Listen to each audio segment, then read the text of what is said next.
We're going. Hey, we're recording. Welcome to another episode of Profusion. We've got the Matt Arroyo here. If you haven't known him, now you will. Matt, what's going on, man? What's up? How's it going, brother? Good. So yeah, Matt and we haven't seen each other in a minute. So Matt you were in the UFC, correct? Yes. Yeah. I was on the Ultimate Fighter reality show from 2007, and then I got a contract with the UFC, and I fought for a few years. So what's crazy is like we knew each other before that. Were you fighting? Were you doing any sort of martial arts? I started right as I met you. I started Jiu Jitsu in 2003 in Tampa. Yep. We both went to UC. So you literally You didn't start when you were a kid. You didn't do any fighting as a kid. Baseball when I was a kid. Baseball. Tried playing baseball for UT, and then after I stopped playing for UT, I decided to join the fraternity where I met you. Right. And right around a year later, I started jiu-jitsu in 2003. I wrestled one semester in high school, and that was it. But I didn't like it. It was like it wasn't realistic enough for me. Is that common in that I know sports like baseball that's like super uncommon. Like you hear, oh yeah, he became a professional athlete, but he started at age 14. You know, like that's sometimes the latest you ever hear. Is that more common in jiu-jitsu or is it? No, I mean, normally people have been training most of their lives and at least, late teens and on, but I was always an athlete and I've always played sports, baseball, basketball, football.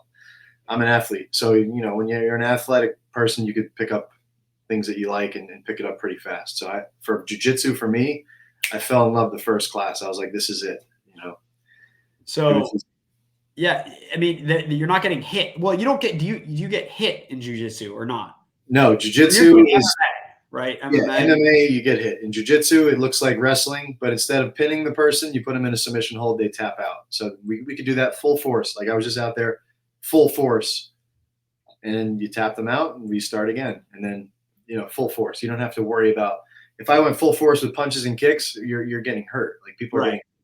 So I love jiu-jitsu because you can do 100% output. It's the best cardio ever, and you're actually learning each time, and you don't have to get hurt. Yeah. So I mean, can you like mess somebody's arm up or something, or like?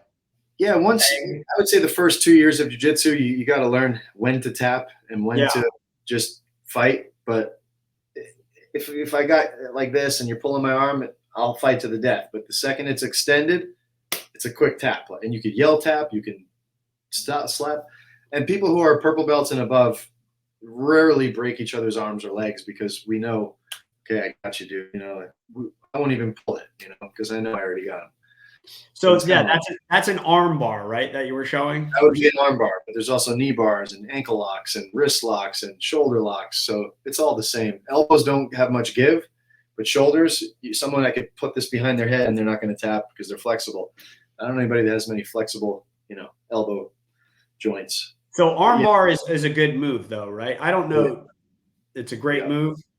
It is. Why is that? Because you can break the arm if you wanted to, or is it just my whole body on your one arm, and I hold the wrist to my chest, and my groin is right under your elbow. So I raise my hips through your elbow, and it just hyperextends. It's a quick tap. It's respected. Like no one's going to sit there and let their arm break in an arm bar.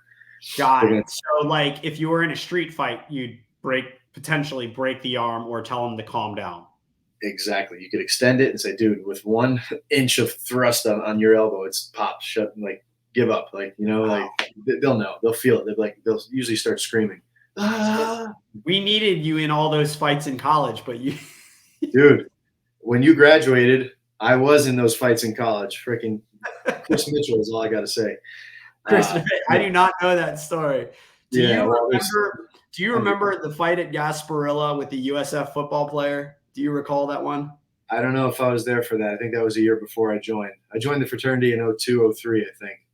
That was the craziest fight I'd ever seen in my entire life. I heard about it. Yeah, I heard it was the craziest fight ever. Really? And there was okay, so you learned this in college. And what brought you, like, how'd you find it, or did it find you, or how did that happen? late high school, first year of college. It was before UT. I went to a different college. I transferred to UT. I went to Blockbuster and I rented the first 5 UFCs. Blockbuster, and I watched it and I saw this skinny Brazilian guy named Royce Gracie destroy everyone with this art that nobody knew except him. He was fighting karate guys, taekwondo, kung fu, Krav Maga, wrestlers, judo, and he destroyed all of them by taking them to the ground. And I was like, amazed. I watched it like 20 times. I'm like, this is incredible. But my focus was so much on baseball. I wanted to be in the major leagues. I was like, I'm going to the major leagues. I can't do that right now. I got to focus. So I focused, tried that. It didn't work out.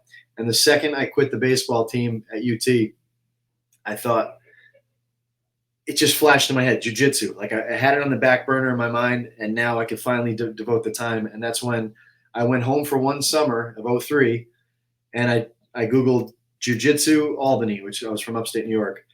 And dude, Royce Gracie had an affiliate school 20 minutes from my house. He was actually going to be there that Saturday teaching a seminar. The odds of that, because he only comes like once every couple of years, was like crazy. So I immediately called, said, hey, I'll be there. I drove there. I actually got a ticket on the way there. I drove there, so excited to meet Royce Gracie. Slow down. What were you speeding? Yeah, I know. I told the cop, I'm like, oh, yeah, I was like 85 and a 65. Got the ticket. I was like, can you hurry? I'm going to be late for the seminar. I went. I get there. I see Royce Gracie. There's like a light shining on him.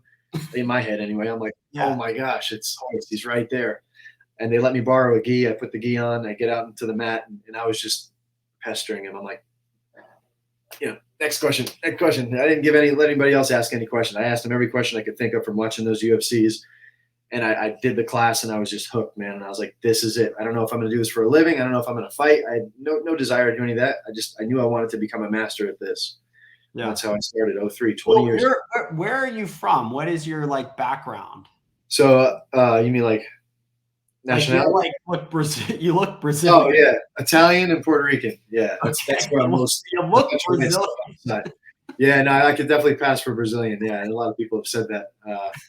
But upstate New York is where I grew up and trained. And then when I came to Tampa, there was nobody. There was one black belt, and this was in 03. One black belt, and he was in Clearwater.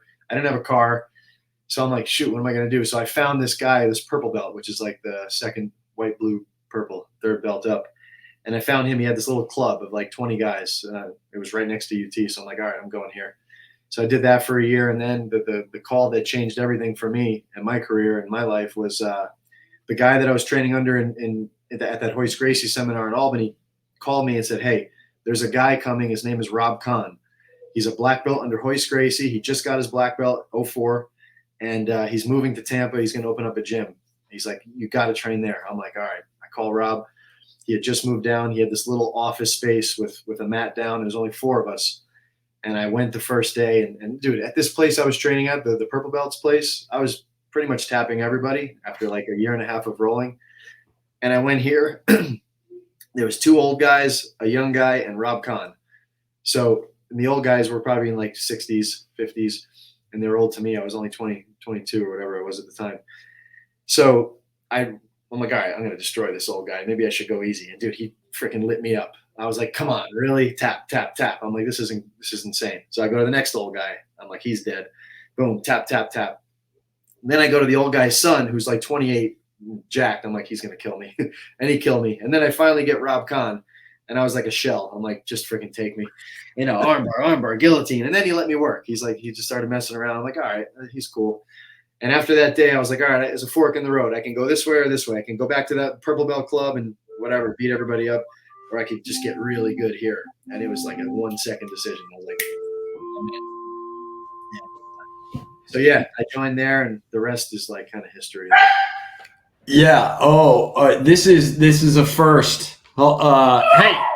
Oh my God, this is embarrassing. Get it, dude. Get it. Hey. Wow. Yeah. So you went from UT. That what year did you play baseball at UT? I played 01, 02. 01, 02. That was like freshman and sophomore. Yeah, but I did my freshman year at this college in New York. I played baseball there. It was called Morrisville. It was by Syracuse. Did that, transferred over to UT, and played there for the year. So it was be like the 01-02 season, I believe. Okay. Yeah, and then 02 was when after I quit baseball and joined the fraternity. What position did you play in baseball? So I played outfield for the longest time, and then when I went to UT, I decided to and I also pitched. So I decided what's the quickest way to the major leagues, and it's pitching. And I decided to just do pitching. So I played as a pitcher. I didn't throw hard enough though. Like my roommate, they put me in with this baseball player roommate. His name was Corey, and it was his freshman year, and he's like, yeah, I throw 96. I'm like, oh shoot, okay. I was like at 86, but I had some good junk, so I thought maybe I could hang. And these guys were blasting me, man. It was so discouraging. I did long toss. I lifted weight. Everything you could possibly do to make your arm stronger, I did. And then when I talked to this one kid, I don't know if you remember him. His name was Eric Beatty. He was like the star pitcher for UT at your time, like 2002, 2003-ish. I was like, dude, what could I do to get – he threw like 96. I was like, what could I do to get my arm stronger? He's like, I'll be completely honest with you. He's like, I was born this way. He's like, I was always throwing hard.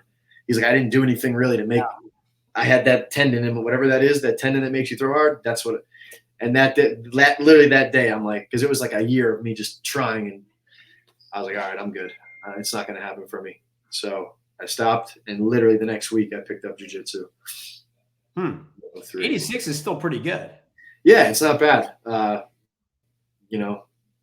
Unless you're like Greg Maddox, who threw like 85 and still was able to strike everybody out. There was only one of him. Everybody else was in the 90s. So I just kind of just did like a analysis. I'm like, all right, if I keep doing this and it doesn't work, 4 years of college and it doesn't work out, I wasted like the social life of college that was so fun, and doing other things because it's 6 a.m. practices. It's rough, man. Like you can't go out too much during the season. You got to play all year if you're going to be any good.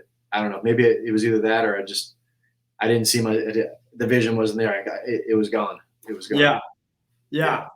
So I mean, we talked before the show, and you don't train kids, or do you train any kids? Me personally. You have a studio in Tampa. Yes. That's called, what is it called? Greasy Tampa South. It's 9,000 square feet. We have like between 500 and 600 students. 400 something of them are adults, and there's like 100 something kids. And I have an awesome coach named David Canis. He teaches the kids. He loves it. He's really good at it. He's able to control them all. I have 3 kids at home, so I got enough stress, man. I don't need to go in here and do that all day and be stressed, So yeah, he does a way better job than I would do, and I'll admit that. And I love teaching adults, so I teach the adults twice a week. Monday and Tuesday night I teach, train, and then Thursday, Friday I just train with my students without teaching. So I do 4 days. Do you have any advice for my son? He wants to fight. What kind of advice would you have for like a parent, I guess, who's okay? So he wants to fight, like he wants to be in the UFC someday, or he wants, if that's the case, I don't think he knows what UFC is. He just wants to fight. You got to show him one UFC card. There's one Saturday on ESPN, and just see what he thinks when he watches that. Okay. If that's what he wants to do, my advice would be, don't go too crazy, because at 5 years old to 18, when you're allowed to fight in the UFC, he's going to burn out. So well, I don't want him to fight in the UFC. I don't want my kids to either, right? But if that's what you want, I don't want my kid. Like, did you get hit in the head? Me? Yeah. Oh yeah. But like, that's not good. I got a brain scan after my fighting career was over, and luckily it's good. I don't know how. Yeah.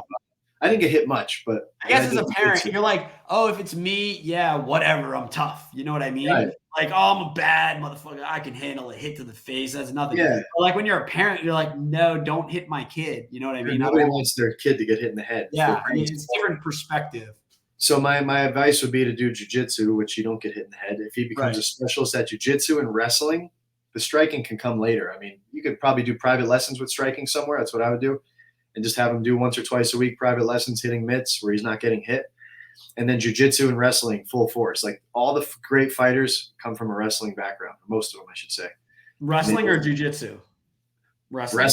Yeah, because the takedowns are the hardest thing, because if someone's really good at takedown defense, it's hard to get them down, right? And if you're really hard to take down. So whether you're a striker or a grappler, if you're a striker, you're going to need the wrestling to keep it on the feet, because if you're a good striker, people are going to want to take you down. So you're going to have that defense. If you're a jiu-jitsu guy like I was, I had to have good wrestling to get you to the floor. So wrestling's the equalizer. Like I can control where it goes. If I want to take you down, I can. If I'm losing on the feet, I take you down. So wrestling would be really important.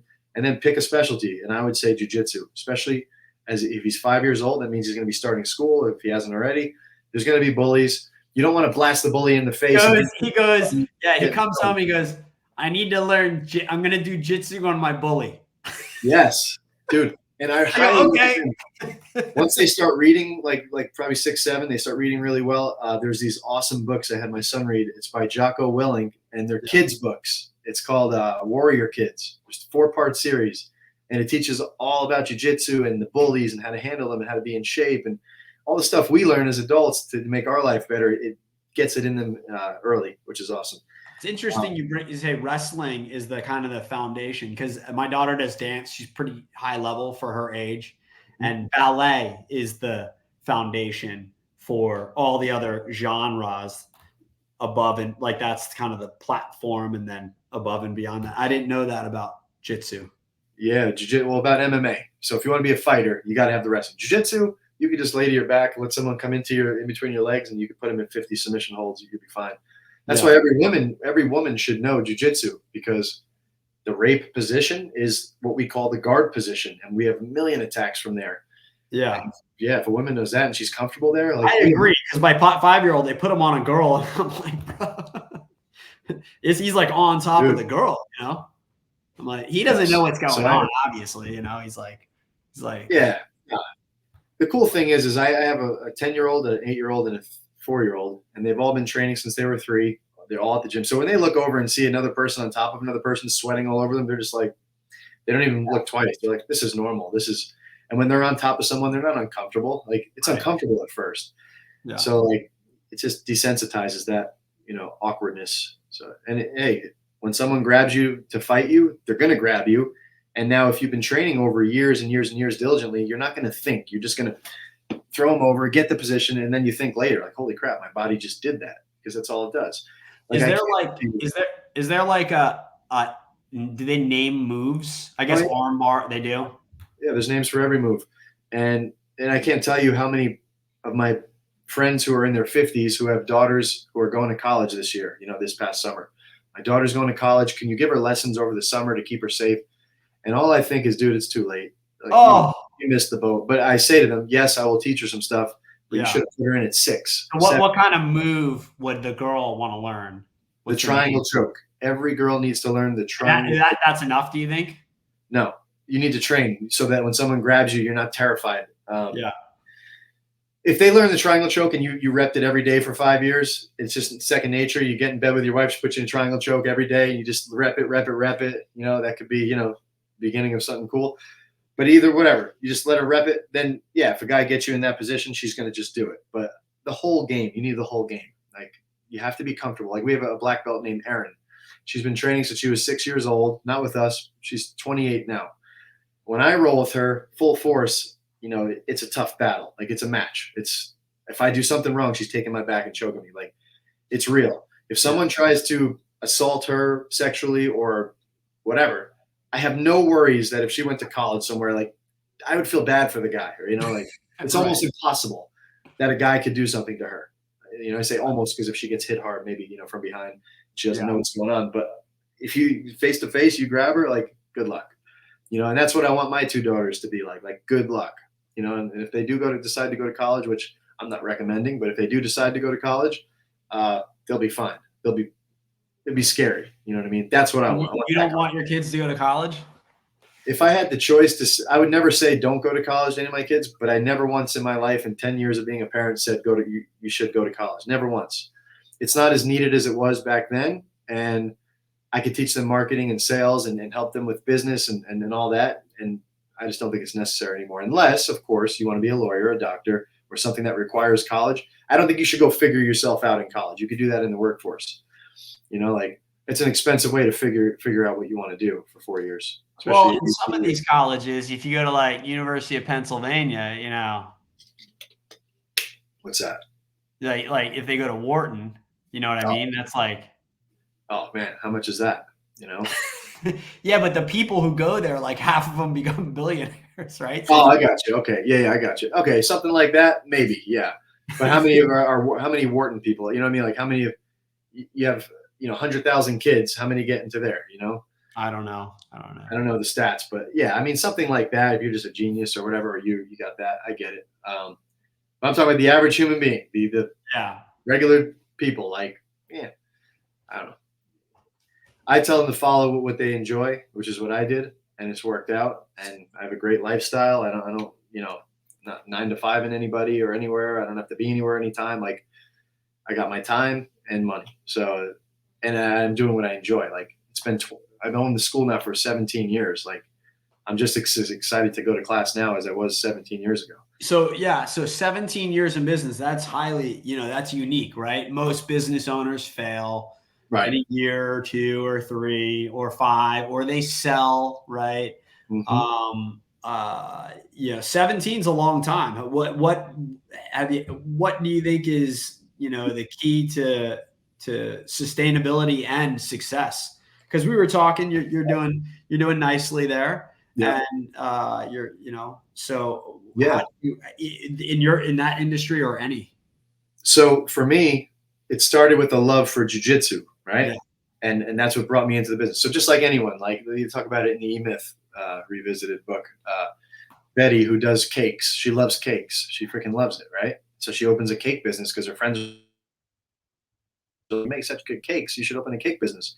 Oh, you're so good at Jiu Jitsu, you should open a martial arts school. It's not always the case, by the way, but I did it because, yeah, that's true. I do love it, and I would want to do this every day and get paid for it. That would be just a bonus. Yeah.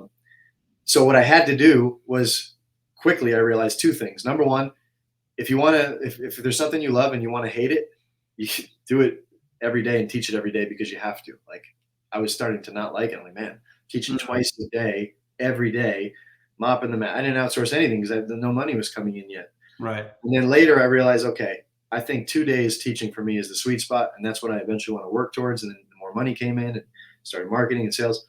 And then you kind of do it when you want to. That's kind of like how to keep your passion for things, in my opinion. And then number 2,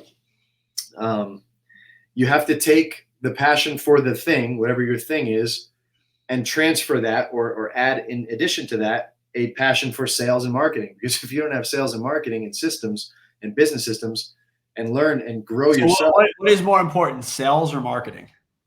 Ooh. To your business?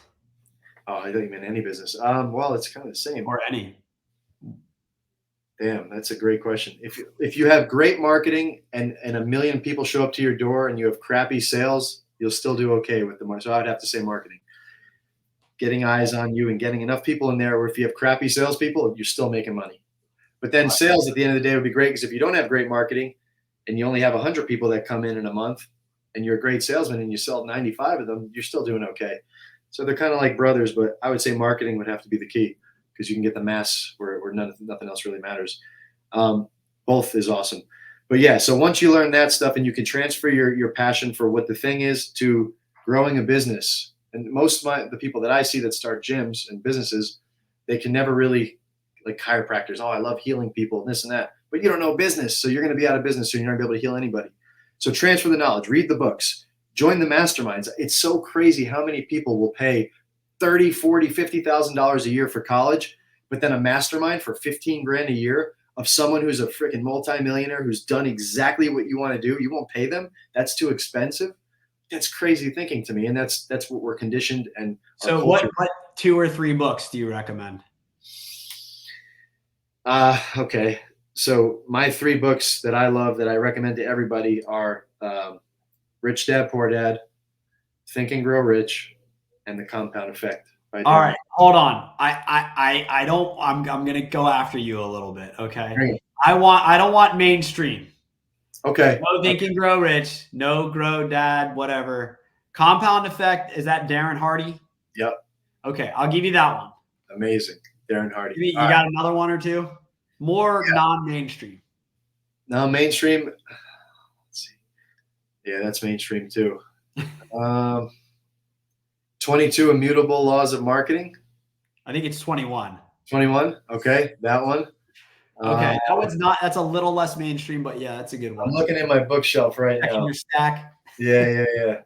Oh man, you got me on the spot. That could have been one I could have prepared, but Let me think. What are you reading right now?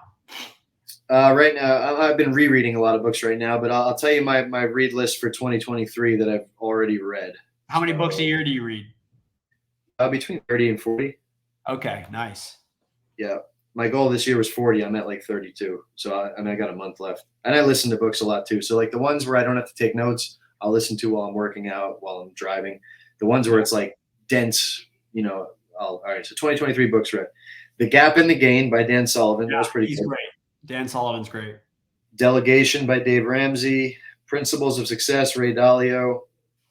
Who Not How. That was awesome. Yes. Enjoyed that. You're a Sullivan guy. I like it. Oh, okay. So Buy Your Time Back. That's the best book I've read in 10 years. Haven't read it yet, but okay. So that guy joined his mastermind. His name is Dan Martell. Yeah. So Buy Back Your Time. Yep. I put it up there with Rich Dad Poor Dad and all the other mainstream ones. Yeah. Amazing. Follow him on Instagram too, because all of his stuff is fire. Yeah, he's solid. Yeah. Frequency, which is a Christian book. The Go-Getter, I reread that. It's pretty good. It's like a book this thick, and I have all my employees read it. It's like how to get what you want, really. Yeah. Understanding Women, Productivity Hacks. Tipping Point was awesome. Malcolm Gladwell has a bunch of great books. I like his Outliers book. I think that's amazing. Yeah, it is. The New 1 Minute Manager, How Rich People Think, Take the Day Off. That's another Christian book. Dipro Diet. Sleep Smarter by Sean something or another. Think Your Way to Wealth, Napoleon Hill. Mm-hmm. The Way of Man, that was awesome. Money Hacks, The Entrepreneurial Roller Coaster by Darren Hardy. If you're an entrepreneur, I highly recommend Darren Hardy. I think that's a free one too on Audible. Yep. Family Board Meeting, if you have kids, that's like a book this thick, but it changes the game in your brain of having board meetings with your kids. Pretty cool. Raising Men, Not Boys, Outwitting the Devil. Oh, yeah, that's a good one. Win at Work, Succeed in Life, The Perfect Day Formula, Family First Entrepreneur, The Magic of Thinking Big is what I'm finishing right now on Audible. That's a fantastic book. I read that book I try to read it once every few months. Dude, it's amazing. It's amazing. It's really outdated. It's like if you're making $30,000 a year, you're killing. It's like from the early 1900s, but it's amazing. Yeah. But yeah, man, I read every year. I go to seminars every year in my industry, seminars outside of my industry. I join mastermind groups. It's the only way, because if you're not doing that, you're just going by your own. I like to say the more you spend, the more you make. Absolutely. Invest in yourself. It's crazy. And I didn't do it for many years. I didn't hire mentors. And I just started reading in the last 5 years. It's out of control. I have an insatiable reading appetite too. It's crazy. Yep. But yeah, the mentorship, the masterminds, just people who are doing better than you, get in their proximity. And quick, we got a few minutes left. You said you trained Dave Bautista, who's like one of my, I never knew his name, but he's like, every time I see him, I'm like, that dude's just cool, right? He's just he's in Guardians of the Galaxy. He's the big dude. You train him, right? He lives in Tampa, and he's the coolest celebrity I've ever met. If you want to call him a celebrity, he is a big celebrity. He's an A-lister now. And, I said, dude, how do you stay so normal? He said, because I don't live in LA. I live in Tampa. Right. So he goes home to Tampa. I see him last year was crazy. Like he must've filmed five movies. He's in town for a month. We train, we hang, and then he goes away for 2 months. Then he's back, and then he goes away for a month and a half, and he's back. It's like, it's crazy. One time he filmed for 2 months. He came back for a week and went back out to film another 2 months. Hardest working dude I've seen. And people think it's just acting. It's not just acting. That stuff is hard. It's not easy. Grueling days on the set. Like you're there. So your moves are on the big screen. Yeah, maybe. Yeah, they don't like the truth, dude. It's the truth. That's for real. Yeah. They'd rather punching and kicking on the big screen, but yeah, he's put some people in holds and stuff like that. But he was a purple belt when he came to me, so he had already had some good skills. But great guy, humble as hell. You go to his house, anything you need, it's like, dude, you need this, you need that. Like he's just a gentleman, an awesome guy. And, where's he from? Happy to be his friend. DC. Okay. Yeah. And what did he just roll into your shop one day? Weird story. I competed against So he was in jiu-jitsu a few years before I met him, and he was with a group of Brazilian dudes and other grapplers that went to this jiu-jitsu tournament that I was competing at, and I went against their guy. It was like they call it the super fight, so it's just one-on-one. It's not, I don't have to fight after that, and we go against each other. And this guy puts me in this leg lock, and I'm like, oh crap! I start spinning out, spinning to get out. We go out of bounds. The ref grabs us both and yells, "Stop!" which means we're going to reset. I stop. The other guy doesn't. He freaking pops my knee. Oh, I was so upset. But I knew I had a few minutes left before this thing blew up. I walk back to the center of the mat. I get in my stance. I'm like, let's go. And the guy's like, nope, I win. He puts his hands up. I win. And he walks off the mat. And this was Dave's guy. And I'm like, wow. Like I really want to punch him in the face right now. And I should have. And I really wanted to, because everybody in there was booing him. There was like 200 people there. Boo, boo. Anyway, I see Dave Bautista in the stands, and he's watching this whole thing. I knew he was with him. I knew of him from the WWE. He hadn't really been acting yet at that point. And whatever, that was just another day. So years go by, 2 years go by. I'm at LA Fitness. I'm lifting weights with a buddy of mine. We see this guy who looks familiar, but I don't quite recognize who he is. And one of my friends like, maybe that's Dan Bilzerian. I'm like, yeah, it looks like it. Whatever. Is he a Tampa guy? Is Bill Bilzerian a Tampa guy? No, but it just looked like him. We knew he was a celebrity. We didn't know who it was. So we're like, whatever. So I go to my car. I'm done. I put my bag in my trunk, and there he is, right next to me. He had a Jeep or something. He was putting his bag in his trunk. And I look at him. We lock eyes, and he goes, "Are you Matt Arroyo?" I go, "Yeah." He goes, "It's Dave." I'm like, "Dave," and I couldn't put anything together. And then he's like, "Dave Bautista," and I'm like, "Oh!" Now I knew it. A million memories of he had a gym in Tampa, this and that, WWE. And then we started talking, chit-chatting. He said he just closed his gym down. He's going to start doing the acting thing. He did he filmed Guardians of the Galaxy. He thinks it's going to be big, this, that. And he's like, I need someone who could help me, and I can't get injured because I got to do this acting stuff now. So I have to do private lessons. I got to do, small group stuff of people you trust. So we just exchanged numbers, kept in touch. When he was in town, we trained, this and that. He took us to premieres he rented out the Cine Bistro, invited all of us to like his movies. And it was just really cool. Just a great guy. And we train and do cold plunges together and stuff like that. And dude, I love his voice. He's awesome, dude. He's such a cool fucking actor, man. Yes. And he's even cooler in person. He's even a better dude in person. Yeah. So is he as big on TV as in person? He's actually trimming up now. So he's like 240 now, where I don't know if you saw Knock at the Cabin, but he was, man, if you want to see an acting masterclass, he might get an award for that. Like he had a great performance, but they bulked him up to 300 pounds. So after that, he's like, I'm disgusted. I want to get back down. So he's like 240 now, trim, always the huge traps and shoulders, 6'2", 6'3", just a big, teddy bear, to be honest. So who wins that fight, you or him? Man, I don't know. It would be a tough fight. Yeah, he's got the power. He's got the wrestling. He's out of your. Do they have weights and?